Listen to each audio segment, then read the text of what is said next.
Deixa eu falar um pouco do vice do senhor, Haroldo Medina. Eu já vi o senhor falando várias vezes, o senhor reconhece, admite que houve uma tentativa de golpe de Estado no 8 de janeiro, eu já ouvi o senhor falando isso algumas vezes, mas o Haroldo Medina, o senhor também sabe, visitou acampamentos em frente aos quartéis, apoiou ali os golpistas. Como é que o senhor, qual é o recado que o senhor dá, tendo um vice desse na chapa do senhor, na defesa da democracia?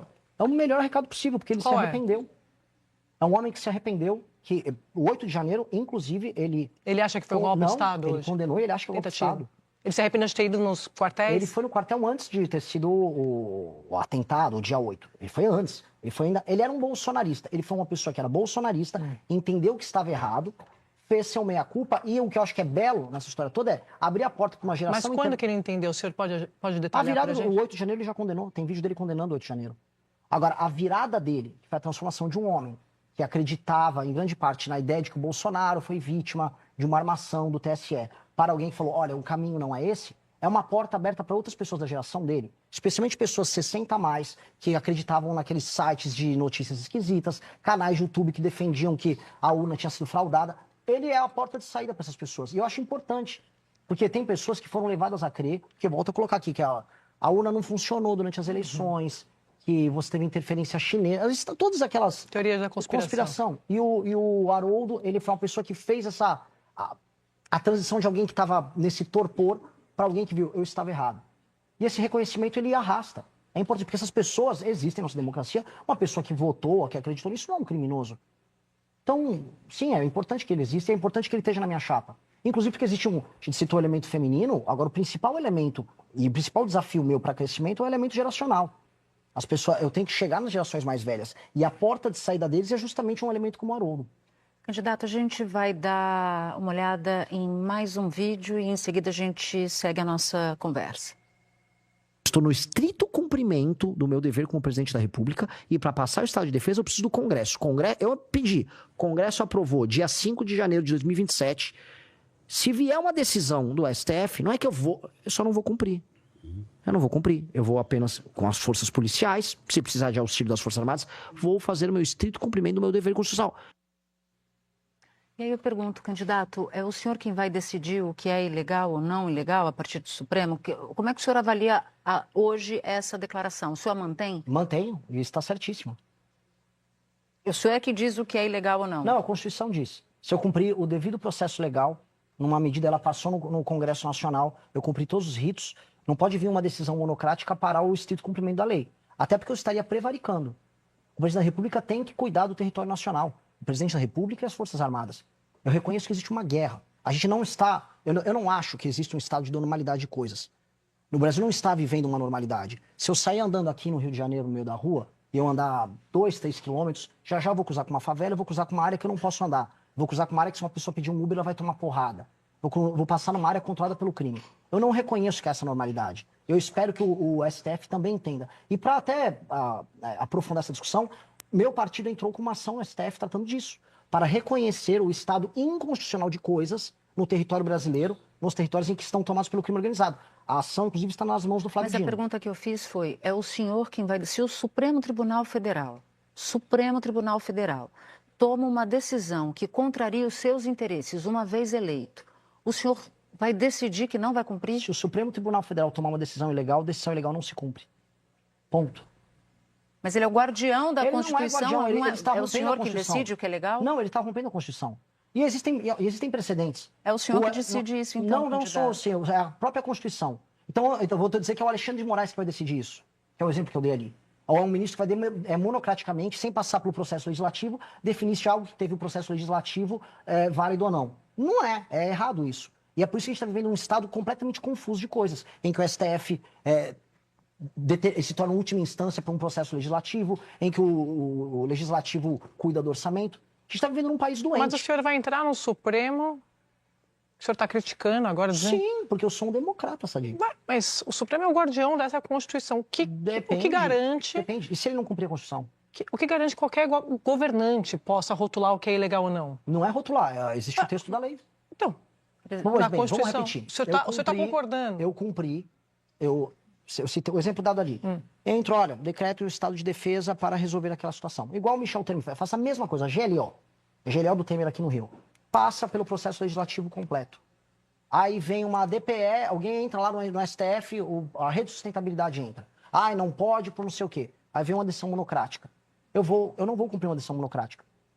Candidato, Não vou cumprir. é que um democrata, mesmo discordando da decisão da justiça, ele cumpre a decisão e recorre.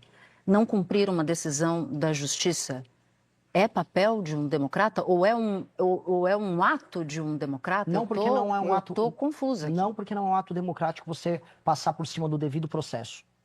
Há, nesse instante, no Brasil, um estado inconstitucional de coisas quando o STF fica passando o tempo todo sobre a atribuição de outros poderes.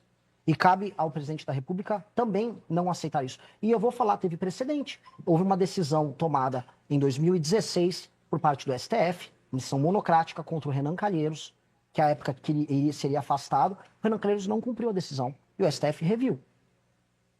E foi um golpe de Estado, não foi? A questão toda é, quando você está invadindo as prerrogativas essenciais de um determinado poder, aquele poder pode sim surgir, não de maneira golpista, mas não acatando uma decisão que em si é ilegal. Lógico que eu vou discutir junto ao STF. Eu não vou cumprir imediatamente uma decisão que é ilegal. Eu não vou cumprir. É errado isso. Eu tenho que cumprir meu papel de presidente. Se eu virar presidente da República, eu estou botando a minha vida em risco, enfrentando o crime organizado, minha vida é devassada, eu tenho que vir aqui fazer essa batina com vocês, ser exposto. Eu não vou ser destruído para ser um boneco lá. Eu serei um presidente, não um boneco. E assim, minhas qualificações democráticas estão aí desde sempre. Quando eu organizei as primeiras manifestações pelo impeachment da Dilma, surgiu a turma lá da intervenção militar. Eu entrei na justiça e proibi eles de comparecerem às minhas manifestações. Nunca quis andar com essa turma. Tenho asco da turma que é da golpe de Estado. E acho que as violações contra a democracia acontecem não só do Bolsonaro. Acontece com o Lula comprando voto no Congresso com mensalão, acontece no Petrolão, acontece de muitas maneiras. Quando um político do Centrão compra voto na base. A democracia brasileira, hoje, ela é meramente nominal em muitos termos. Ela precisa ser respeitada e o exemplo tem que se dar da parte de todos os poderes, inclusive do presidente da República. E esse é um recado para todo mundo. Eu vou respeitar a tudo, mas eu vou exigir respeito. Eu não vou lá ser um boneco.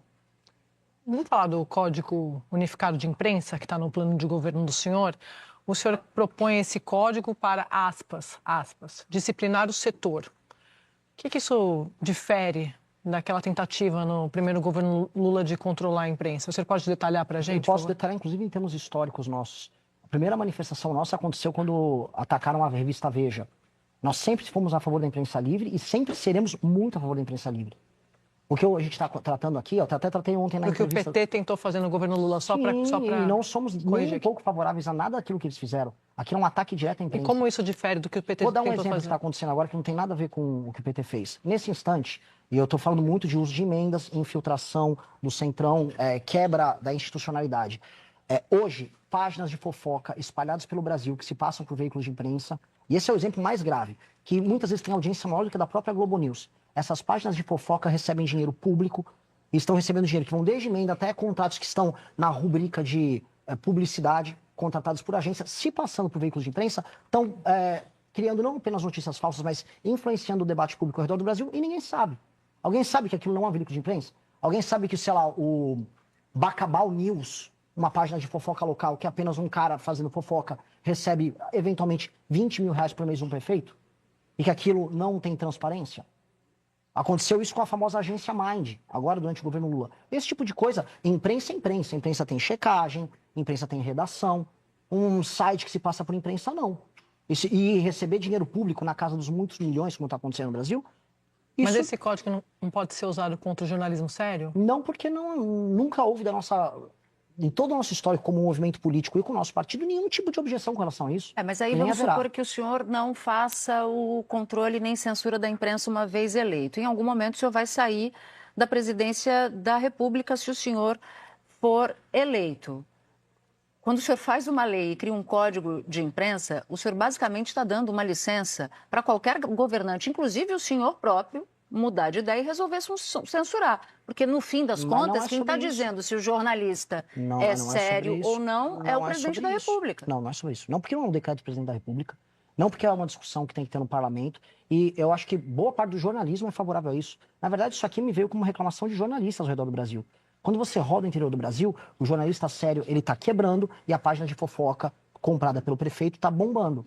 Então você está deixando de ter cobrança sobre políticos, porque não existe nas pequenas e médias cidades praticamente nenhum veículo jornalístico. O senhor já ouviu as entidades de representação do jornalismo brasileiro? O senhor já conversou com esses representantes para saber a posição do jornalismo profissional em relação a isso? Não estive em nenhuma reunião com a Abrage, que precisa vir a público todas as vezes para atacar a gente, não por motivos verdadeiros, mas eventualmente um apoio a um outro site aqui ou ali. Eu não fiz isso. E não preciso fazer isso para detectar que é um problema no Brasil. Até porque se eles tivessem detectado esse problema antes, eles estariam tratando. E às vezes eles estão muito mais preocupados com problemas setoriais dele do que um problema nacional que envolve a democracia brasileira. Não haver imprensa e haver um monte de lacaio com página de Instagram comprada, recebendo dezenas de milhões de dinheiro público, isso é um ataque à democracia. E o fato dessas associações não estarem se preocupando com isso, me preocupa. De verdade. Isso aqui eu estou falando de assim como a compra de voto, porque falar novamente em democracia nos interiores do Brasil é falar disso em termos meramente nominais, é como se fosse um teatro, é como falar da imprensa local. A compra de voto e a página comprada. Alguém está ligando para isso?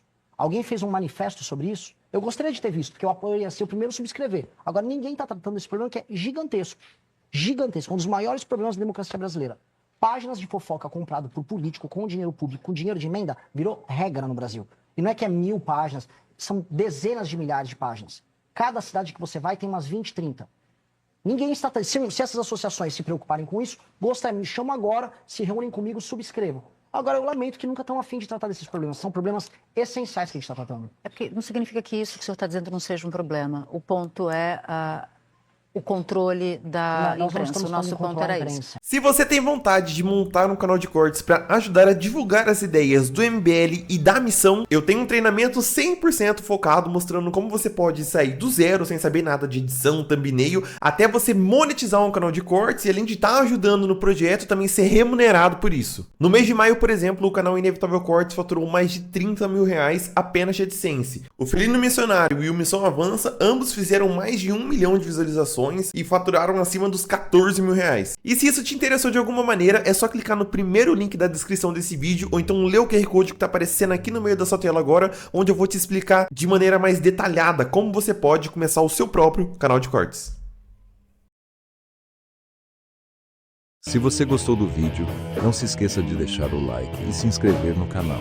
Obrigado e até o próximo vídeo.